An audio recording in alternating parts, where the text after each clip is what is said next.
Okay, so today I wanted to continue with my discussion of, um, the big outrage that has ensued subsequent to Donald Trump saying that Ilhan Omar is a garbage person. That would be a compliment to garbage because she is a execrable cretin with zero gratitude. There are Arabic words that capture how she is, which they aren't quite exactly the same translations in English. So referring to a single individual as a garbage person, while yes, it's nice for us to always speak diplomatically and be kind and so on. As I explained in the parasitic mind, to judge someone is an inherent part of to be human, right? Even as I explained in the parasitic mind, the art, the injunctions against judging others, right? Don't cast the first stone. Your house may be made of stone as well, and so on.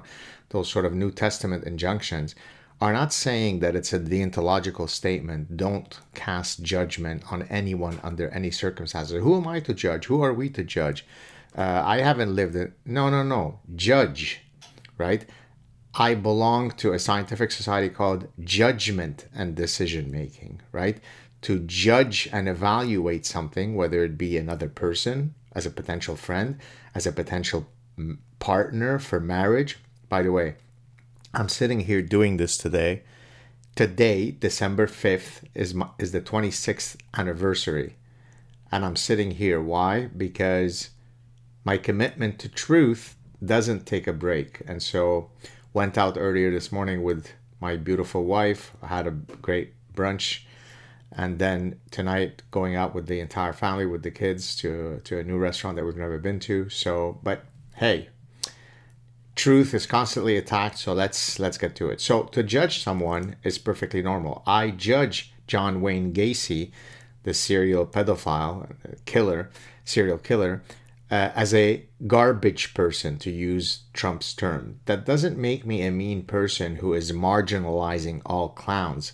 For those of you who don't understand the reference, he famously used to go to children's party wearing a very eerie clown costume, right? I judge Adolf Hitler as being a genocidal maniac. He's a garbage person. Ilhan Omar exhibits all of the traits that you would exactly wish to avoid in any prospective immigrant. We would certainly want to see, take for example, Ayaan Hirsi Ali, who is also from Somalia. Ayaan Hirsi Ali is Somali. Ilhan Omar is Somali. Ilhan Omar is less than garbage. She's the mold that grows on garbage. Ayaan Hirsi Ali is a distinguished, dignified, beautiful, free-thinking individual. So it's not all Somalis are evil. When we're saying about Ilhan Omar is that she exemplifies certain traits that we find to be terribly distasteful. So there's absolutely nothing wrong in saying Ilhan Omar is a vile human being. And she truly is. Okay, number one. But now we come to, let's talk about, can we say Somalia is a garbage country? And I already explained to you, and actually it's gone unbelievably viral. The one that I did a couple of days ago, completely impromptu, 1.5 million views on X, quickly approaching 100,000 views on my YouTube channel. And in that clip, that X Spaces, I simply went to the Corruption Perceptions Index, which is an index that has existed since 1995 for 30 years. And I looked at the average ranking that Somalia has received since it first entered the ranking, which was in 2005, so 20 years. And its average ranking is 180th, 180.8 out of, on average, 180 countries being ranked. So it is the most orgiastically corrupt degenerate society that exists. But that's using very clear metrics. There are a set of metrics that you can use to establish the extent to which a society is corrupt. But that's only one metric, right? There are many other metrics that we could judge the health of a society. So I did that analysis and showed, well, certainly based on its endemic corruption, you couldn't have, again, to use Donald Trump's terms, you couldn't have a more garbage society than Somalia. But I could now go off and get you 75 different metrics capturing all sorts of things: health quality, equality of women, journalistic freedom, individual freedoms, freedom of inquiry, endless. But I'm just going to focus on two that I posted the day after my last clip, so that this would be yesterday. So let's start with the Human Freedom Index, which comes out of the Cato Institute and the Fraser Institute. So in the I'm reading this is, so I asked, I'm familiar with all of these indices, but I asked Grok to generate, the latest rankings. And so I'm reading here what Grok generated. So you ready? So the Human Freedom Index, in the 2024 Human Freedom Index, covering data up to 2022, the latest available, Somalia scores 4.67 out of 10, ranking as the 164th out of 165 jurisdictions. So, I guess it's not garbage. There is one single country in the world that scores less, worse than Somalia. This places it near the absolute bottom, tied with countries like Iran, Egypt, Sudan, and Saudi Arabia in the lowest quartile. The index measures 86 different indicators across personal, civil, and economic freedom. So this is a very, very big composite aggregate measure of freedom, with Somalia's low score driven by issues in security, rule of law, freedom of expression, and economic liberty. It's also not particularly dispensing free love to religious minorities. Oh, oops, wait a second. There are no religious minorities in Somalia. They've all magically disappeared. So let's summarize so far. Last clip that I did for you, Somalia ranked dead last in the world in corruption. That's just one measure of how garbage a society is. Now I brought you another measure, the Human Freedom Index measure, which is a very, very well accepted composite metric that comes out of two very well established institutes, think tanks. And Somalia ranks 164th out of 165. Let's do another one. The World Press Freedom Index, Somalia ranks 175th out of 180 countries in the 2025 World Press Freedom Index with a score of 73.59 out of 100. Higher scores indicate more freedoms. This is in the very serious category, meaning very serious in having no freedoms. It dropped 11 places from the previous year, highlighting extreme risks to journalists from violence, armed groups, and government restrictions in a conflict zone. So again, let's summarize so far. When it comes to corruption, it is the garbage nation of the world. When it comes to Human Freedom Index, it is the second worst garbage nation of the world. When it comes to World Press Freedom Index, it is it's doing much better. It's only 175th worse out of 180. But now let's come up to another one. You ready? Oh, this is a good one. Hold on a second. I asked it because I know that in many of these countries, there is this beautiful practice of female genital mutilation, which comes in various forms.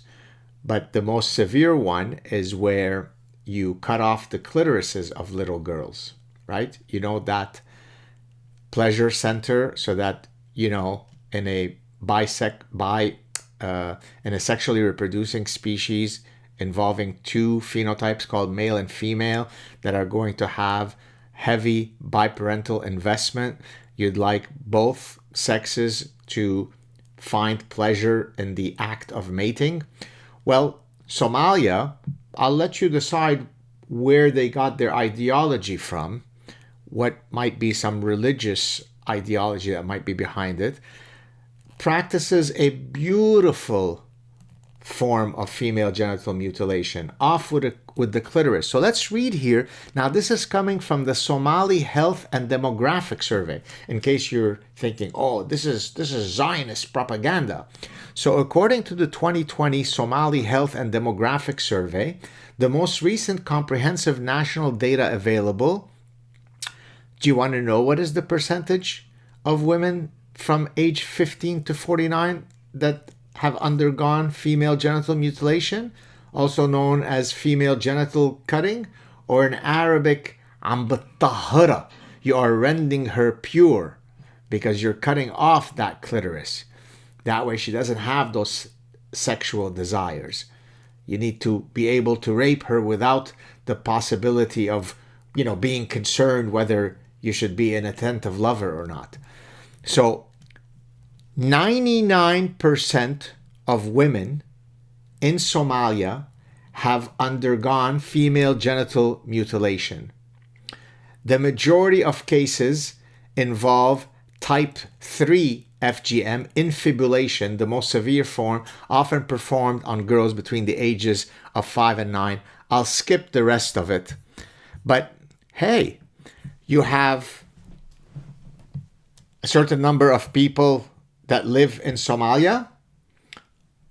99% of people called women in Somalia have had female genital mutilation done on them. So if you are someone who's liberal, if you are someone who's progressive, if you are someone who's a feminist, if you are someone hashtag the future is female, hearing this beautiful data, 99%, do you say, oh boy, this seems to support Donald Trump's statement that Somalia is a garbage nation? Or do you go, hey, who are you to judge whether other cultures choose to engage in the noble practice of cutting off clitorises and engaging in infibulation? Who are you to judge, you disgusting racist? Okay? Think. Grow up. So now I want to turn to, because I promise you that today's show is called Somalia and Richard Gere's Rectal Lobotomy. Now let me explain to you why the show is called that. Well, because you may or may not know, now of course this could be strictly an urban legend, so but let's play along. Many of you have heard about Richard Gere and the gerbil story, that he had been found with a gerbil in his rectal area. I don't know for what, maybe some sexual fetish. Now, of course, my feeling is that this is completely a urban legend, meme that has gone haywire. I have a hard time understanding the physiology of how that could happen, but I used that meme to then argue that there might be some veracity to the story, because if the gerbil got up his rectal area and then burrowed its way all the way up to his brain, so that then it could provide him a gerbil lobotomy, hence rectal lobotomy. We start off in the ass, we burrow all the way up his body, and then we gnaw away at his brain. It ends up with the clip that I reposted yesterday, 19 hours ago, where I wrote, so this is a 1-minute clip where Richard Gere, literally who's got less intelligence, less cognitive acuity than the gerbil that may or may not have visited his ass. He says, and so this is what I'm going to summarize for you. Richard Gere knows that people are driven by, quote, profound kindness. Ooh, who's coming out with a book called Suicidal Empathy soon? He knows that it's mean guys like Trump and Netanyahu and Putin that teach us that Somali values might be different from American values. The reality is that we are all the same, according to Richard Gere, bathing in a beautiful warm pool of utopian suicidal empathy. Our pathological compassion, coupled with our maladaptively irrational altruism, liberates us from reality. You see it? So he's speaking to, I don't know, some podcasters where because don't forget, he's met the Dalai Lama and, he's a Buddhist, plus he's an actor. So he's obviously smarter than the rest of us. And so he says, people only think that there might be differences between people because of monsters like Donald Trump and Putin. So, for example, when the Rwandan genocide happened, where the Tutsi and Hutu, I can't remember their names, were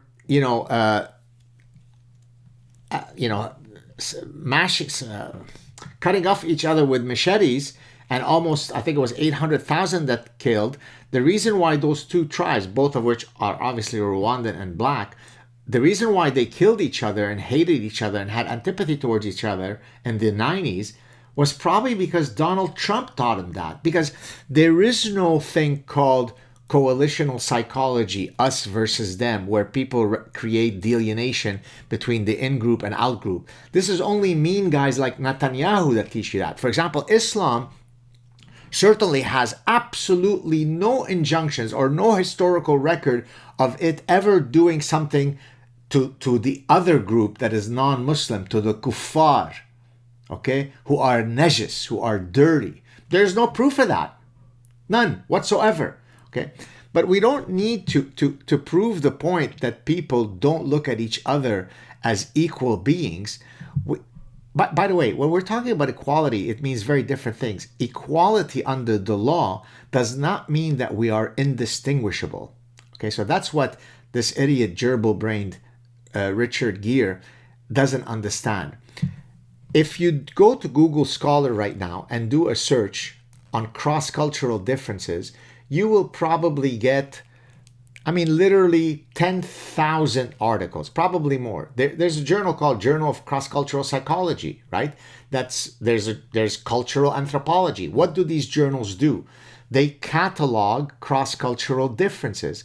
What is inherent epistemologically to that scientific exercise is the recognition that groups exhibit differences. Now, sometimes these differences are morphological, yes? So, for example, would it be wrong and evil, and is it only Netanyahu that taught me that on average, someone from South Sudan has darker skin than someone from Sweden, indigenous Swedes, not Muhammad Ahmad Akbar al-Kbir from Sweden, right? I'm talking indigenous Swedes. Would it be racist to say that on average, the skin hue of Swedes is less dark than that of South Sudanese? No. Would it be racist to say that the Dutch on average are taller than Indonesians? No. Now, does that mean that there isn't a single Indonesian person who is taller than a single Dutch person? Of course not. That's why there's this thing called, get ready. You ready for this? It's called statistical distributions, right? Men are taller than women, even though your Aunt Jenny is married to your Uncle Roscoe and she's taller than him. The fact that Aunt Jenny is taller than Uncle Roscoe doesn't negate the fact that at the population level, men are taller than women. So, because I saw an endless number of idiots on social media saying the following: here is a beautiful Somali woman who just became a lieutenant police officer. Is she garbage? What kind of moron must you be to not understand that when Donald Trump says Somalia is garbage, he is referring to the set of internalized realities that constitutes Somali society. That doesn't mean that there aren't a million stunningly lovely Somali people. Right? Like only either someone is willfully being political and partisan, or they are genuinely retarded in the true clinical sense. They have the IQ of my shoe size. Maybe that, maybe not. Maybe they have the IQ of my discarded socks, right? So when you are making judgments about Ilhan Omar, she has a personhood. That personhood might have some nice qualities, and she might also have some bad qualities. When we put it all into the accounting of her personhood, we can decide she's the loveliest person in the world, or she's a garbage person. Again, I'm using Trump's vernacular. So therefore, there is absolutely nothing. It's the most fundamentally human thing to judge others, right? My wife and I, when we got together 26 years ago today, remember today is our 26th anniversary, we decided, we judged each other in our totality, and we each said, yeah, this person that I'm sitting across from seems like the right kind of person I might want to settle down with and have a family. We engaged in a judgmental process, right? Other women I sat across, I arrived to a different judgment. I thought they were garbage. They were narcissistic. They were idiotic. They were vain. They were self-absorbed. They didn't agree with me that I was the sexiest man alive. All of those reasons negates the fact that they should be my prospective wife. Okay? So judging someone doesn't make you racist or bigoted. Judge people.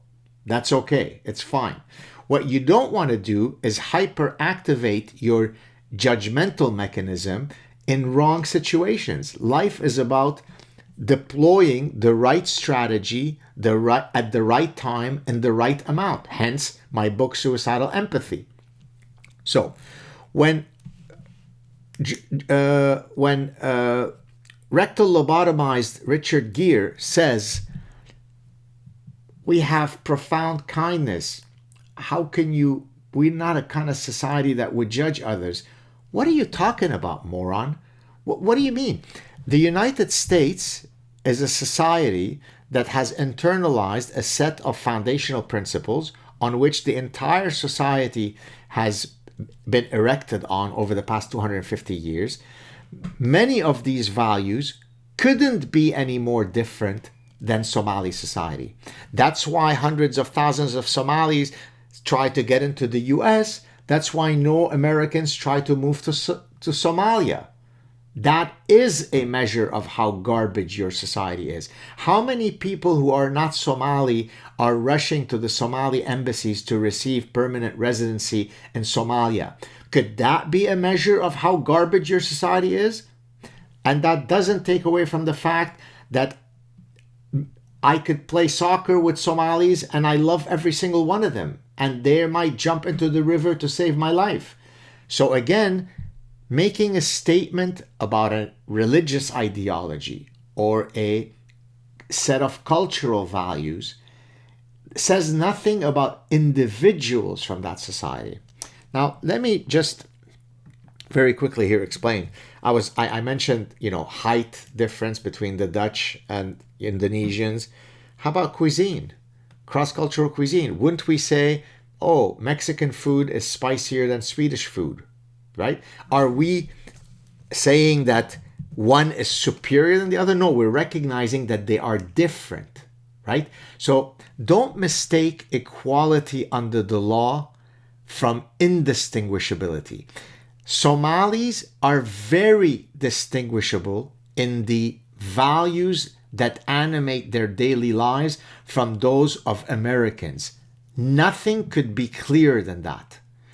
So it is literally the case that Richard Gere is, if not rectally lobotomized by a gerbil, he is lobotomized by his stupidity, his imbecility, his lack of knowledge.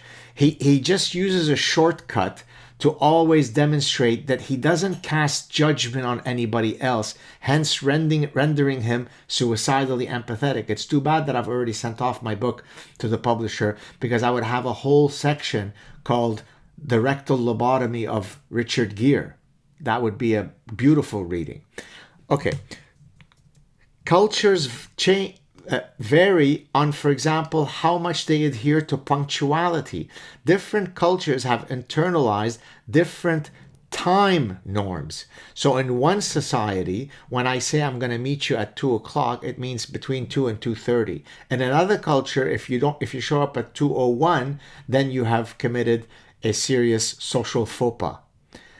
Cultures are different. That's why we map cultures. Okay? How direct you are in a society varies. In some societies, let's say Japanese societies, there's a whole protocol of how you engage someone else because you don't want to appear abrasive. You want to appear proper. It's a collectivist society. When you go to Israel, people will, beat up the pregnant woman to sit first in a bus. They're combative. They're cantankerous. Now watch, I'm going to receive now a bunch of emails from Israelis.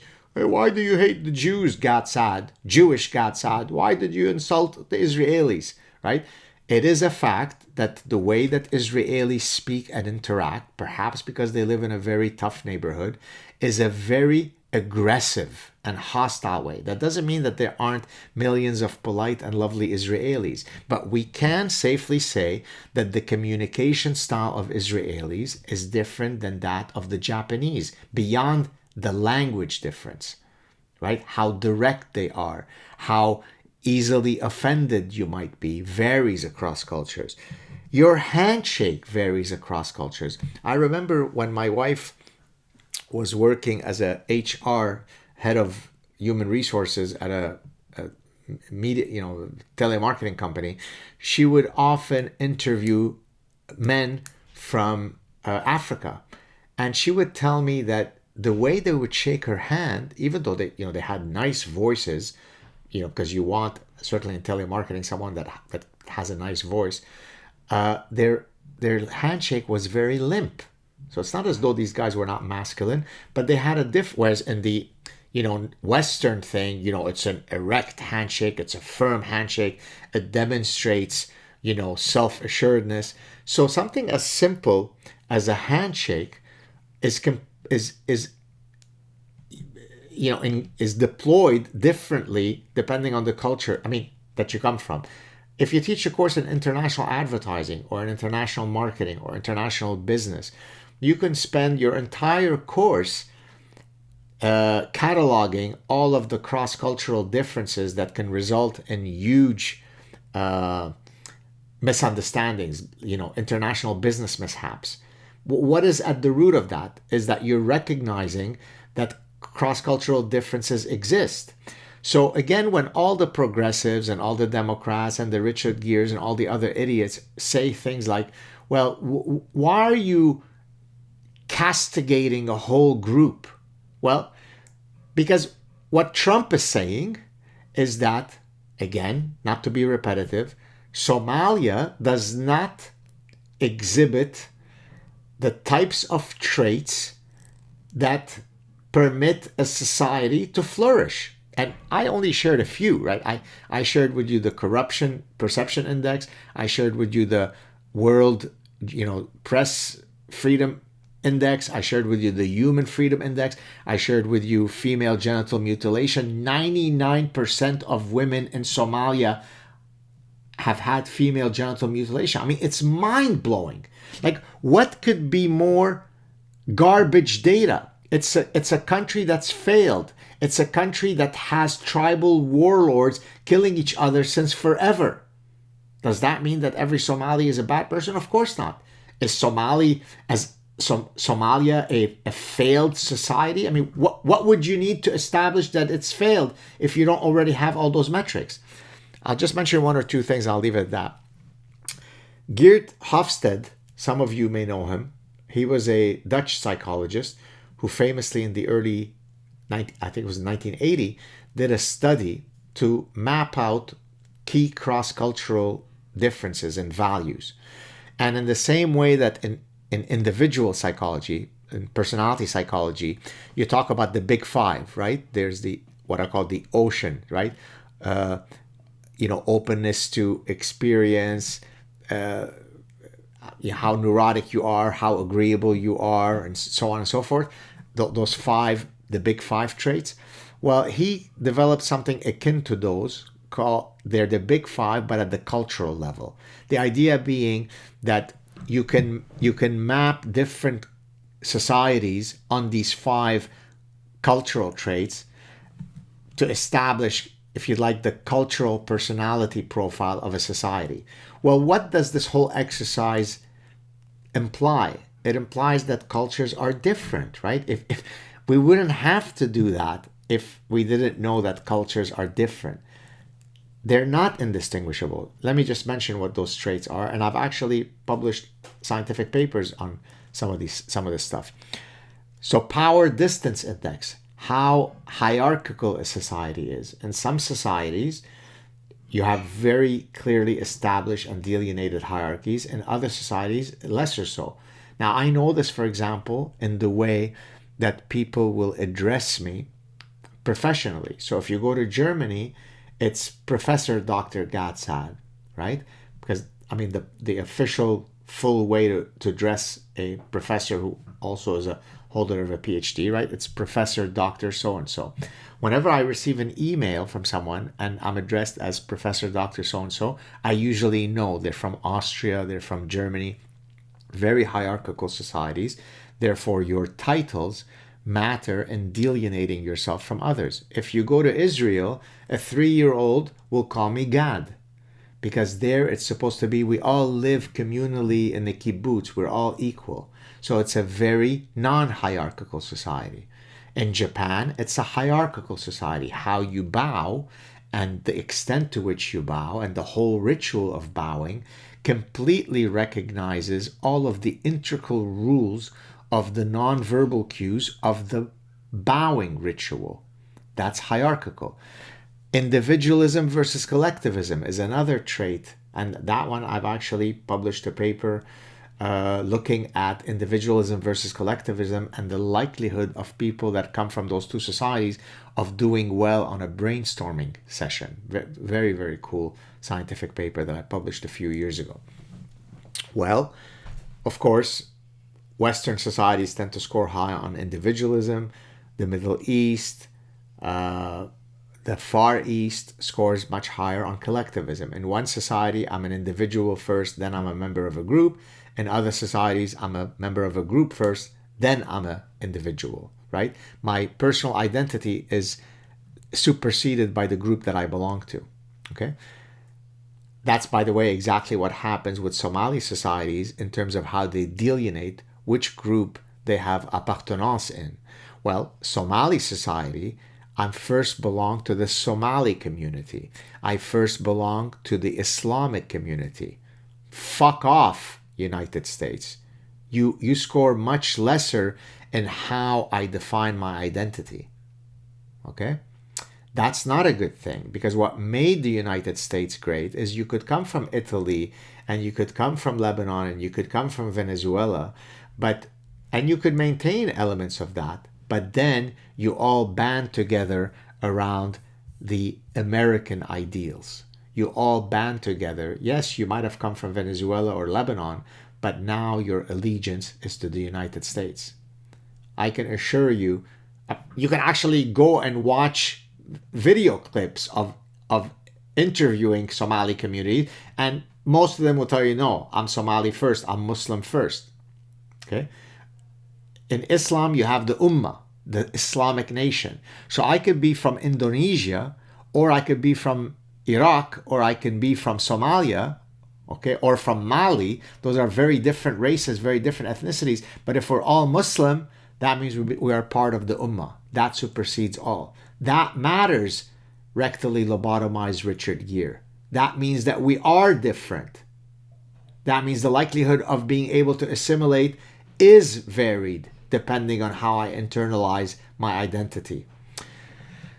Let me just mention the other traits that Hofstede had talked about. Masculinity versus femininity. It's basically how much there is a internalized, strict code of, for example, gender roles, or is there a preference for achievement versus cooperation. Achievement is typically viewed as more masculine.